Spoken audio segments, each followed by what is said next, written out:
so we've established PD-L1 testing as a standard of care for the high expressors. We'll use Pembro. The reality of our lives is that most of those patients with squamous are not going to fall into that category.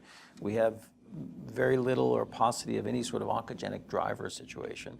So we're stuck with chemotherapy for the time being.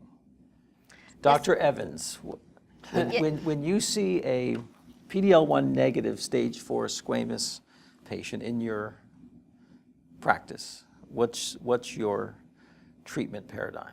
Well, I ask them how much they like their hair. That's an important consideration when choosing what to give them. But the standard is platinum-based chemotherapy, and for me in the palliative setting, I use carboplatin. And for squames, I will combine that with either gemcitabine or a taxane. I do often use nab-paclitaxel as my taxane of choice due to your study that showed the improvement in response rate that was up to 40% for patients with squamous histology. Do you see that in your clinic? Do I see that the response rates are higher? Yeah.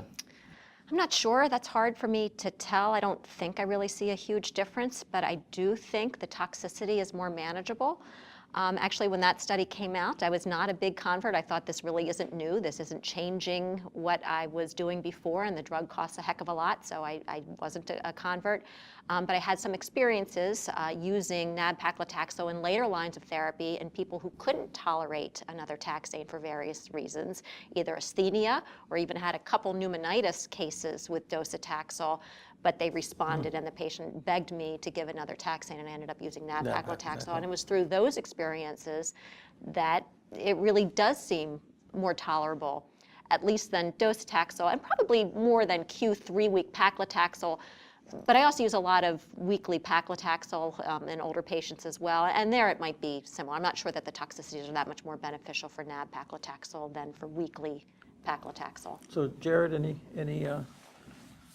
any different thoughts, or what's your practice pattern in first-line squamous, non-PD-L1 candidate or positive? So many years ago, Joan Schiller taught us that the various doublets don't seem particularly different from each other for the most part. And of course, more recently, we've gotten some histology-specific data for both pemetrexed and nab-paclitaxel that we've spoken about. One thing I would add to this was your subgroup data on the elderly. So in your carboplatin paclitaxel versus carboplatin nab-paclitaxel study, there was a near doubling of survival. Almost too good to believe. Almost too good to believe until it was followed up upon by others. So in your study, that was more than a third of patients, right? It wasn't some small subgroup. It was a rather substantive group. And at World Lung, Corey Langer released data on a randomized phase 2 study of 2 different schedules of carboplatin and nab-paclitaxel. In the combined data set, PFS there was 6.2 months and OS 14.6 months. So maybe not quite the large number reached in your study, but still rather good compared to historic controls for a 70-plus population.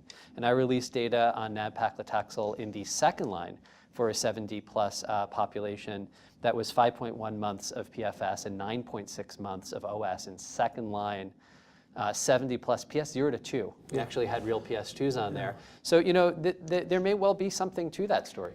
Well, I think that speaks to the tolerability. In your study, there was an increased likelihood of the elderly patients to make it to second-line therapy if they got nab-paclitaxel as opposed to Q3-week paclitaxel. So I think that that's part of what's going on. Yeah, but you know, this elderly thing keeps coming up, and you know, we have no biomarker for you know albumin-bound paclitaxel. We have no idea, you know, if we can identify patients, or is there something different about elderly lung cancer than you know young lung cancer? I don't know. There's been enough hints of this, but no kind of definitive way to approach it. You know, I've used a fair amount of nab-paclitaxel. I find the tolerability, sometimes the schedule is a bit of a determinant. I don't follow your schedule. Oh, what do you do? Well, I do either 2 out of 3 or 3 out of 4. Okay, Usually all I right, start with 3 out of 4, enough. and then I'll drop day 15 if I can't, and I'll switch them to a 2 out of 3 schedule. Yeah, and that's what Dr. Langer's study explored. We don't yet have data dividing out by the 2 schedules, but we should relatively soon. I mean, that just patients voted with their feet. They're like, I'm not coming back for the next one. Okay, take a week off. Yeah.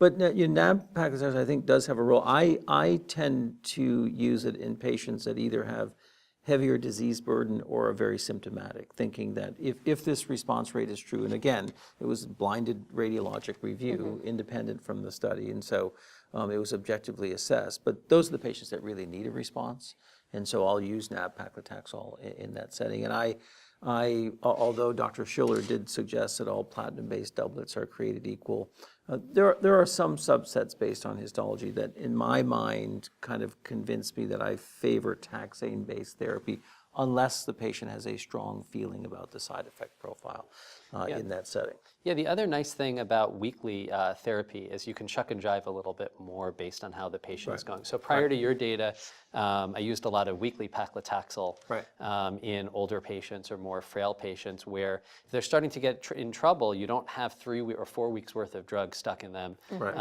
You have just 1 week and you can adjust dose or bail or give them a break or whatever is appropriate to that person.